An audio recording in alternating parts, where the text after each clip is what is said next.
तो आप सब देख रहे हैं सरू का धमाकेदार एपिसोड। जैसा कि आपको पता ही है कि अनिका के जो पापा हैं उनका वो हो गए थे घायल और जिसकी वजह से वो थी हॉस्पिटल में एडमिट। तो अब होता क्या है गाइस कि अब वो चंद्रकांत जो है वो एकदम ठीक हो जाते हैं और वो आ जाते हैं हॉस्पिटल से घर, जहाँ पर दादी उनका स्वागत करती है अपने बेटे का और बोलती है चंद्रू तू चल घर में। तो वो जैसे ही जाने को होता है तो अनिका की मॉम जो है वो कहने लगती है कि चलिए मैं आपको आपके रूम तक ले जाती हूँ।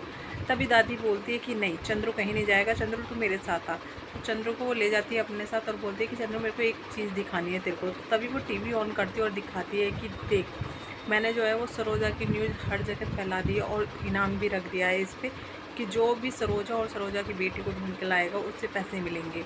और यही नहीं, मेरे को ये यकीन तब हुआ जब मैंने सरोजा को खुद अपनी आंखों से टीवी पर देखा।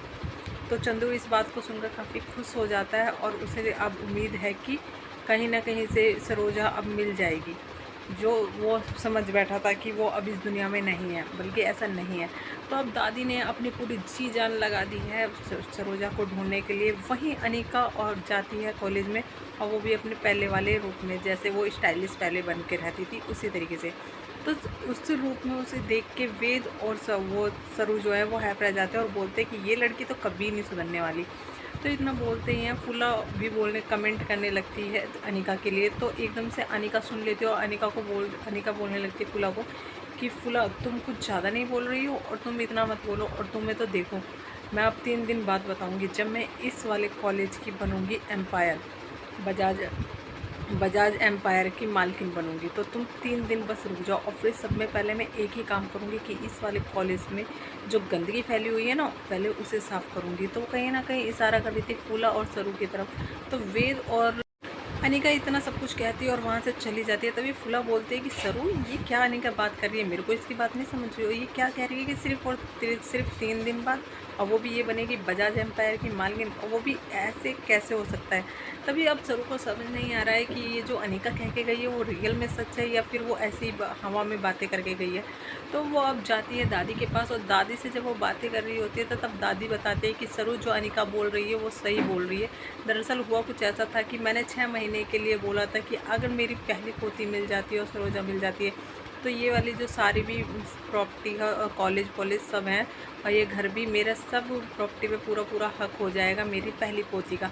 पर अगर 6 महीने के अंदर अगर वो नहीं मिलती है तो ये सब इसी अनिका को हो जाएगा, मेरी दूसरी पोती के नाम कर दिया है मैंने सब चीज़।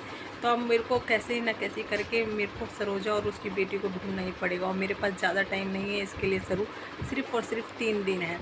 तो वहीं अब सरू बोल रही है कि ठीक है दादी साहब अगर ऐसी ही बात है तो हम सब भगवान से प्रेयर करते हैं कि आपकी पोती और आपकी बहू जो है वो आपके पास जल्दी से आ जाए और जल्दी से वो आपको मिल जाए। तो वहीं दूसरी तरफ दादी ने एक और सरोजा को ढूंढने के लिए नई चाल चली है, क्योंकि उन्होंने जो है वो सारे न्यूज़ चैनलों में तो खबर फैला ही दी है, सरोजा की पिक्चर लगवा ही दी है और साथ ही साथ कॉलेज के बाहर सड़कों पर भी फ़ोटो लगवा दिए हैं। जहाँ पर कॉलेज के बाहर फ़ोटो लग रहे होते हैं सरू की माँ के, वही सरू देखने ही वाली होती है उस पोस्टर को और वो देखने को होती है कि उतने में एक गाड़ी जो है उसके आप पास में से गुजर के जाती है, जिसकी वजह से उसके के मुंह पे आ जाते हैं छींटे और वो देख नहीं पाती है उस तस्वीर को। तो वहीं दूसरी तरफ आपको एक और धमाकेदार ट्विस्ट देखने के लिए मिलेगा गाइस सरू के एपिसोड में, जहां पर सरू की मां को किडनैप कर लिया है अनिका की नानी ने और अनिका की नानी अब कर रही है सरू की मां को टॉर्चर और वो मारती है और उससे पूछते कि मुझे पता कि तेरी बेटी कहाँ। अनिका की नानी कामिनी के लाख पूछने पे भी सरू की माँ जो है वो मुंह नहीं खोलती और वो बोलती है कि तुम मुझसे चाहे कितना ही पूछ ले मैं तुझे अपनी बेटी का पता तो बिल्कुल नहीं बताऊंगी। और वहीं अनिका की नानी बोलती है कि जो वो सरोजा ये पहले काम मेरे को कर देना चाहिए था ना, अब वो मैं काम ये अब करूँगी और मैं तुझे और तेरी बेटी को कहीं का नहीं छोड़ूंगी और मैं तुम दोनों को मार दूँगी ढूंढ के। तो वहीं आपको एक और धमाकेदार ट्विस्ट देखने के लिए मिलने वाला है गाइस, जहाँ पर अब अनिका और उसकी नानी जो है वो काफ़ी खुश हो रही है। वहीं पर अब हमारी सरोजा जो है वो निकल के भाग जाएगी कामिनी के चंगुल से और जा पहुँचेगी, जिसकी वजह से वो काफ़ी मारने की वजह से और उसको गुंडे जो है वो उसे काफ़ी टॉर्चर करते हैं सरोजा को, तो जिसकी वजह से अब वो घायल हो जाएगी और पहुँचेगी हॉस्पिटल में।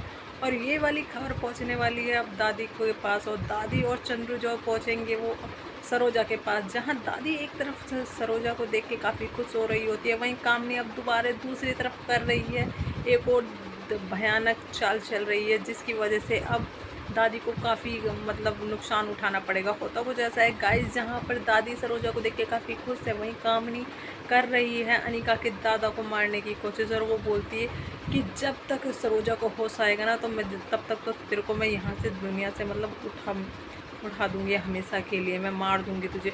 और जहाँ पर अनिका की नानी जो है वो सरू के दादा पे अटैक कर रही होती है, वहीं अब आ जाएगी हमारी सरू, और जो देख लेगी अपनी आंखों से कामनी को ऐसा करते हुए। तो आगे देखने के लिए हमारे चैनल के साथ बने रहेगा। इस हमारे चैनल को लाइक एंड सब्सक्राइब करना ना भूलें, और देखिए सरू कौन सा एक्शन लेती है कामनी के विरुद्ध। क्या वो अपने दादाजी को बचा पाएगी कामनी के हाथों मरने से? तो आगे देखने के लिए बने रहेगा इस। और दूसरी तरफ देखिए क्या सरोजा सही सलामत घर पे आएगी, अपने घर वालों के पास आएगी और बताएगी सरू की असलियत दादी और चंद्र को कि वही है उनकी पहली पोती।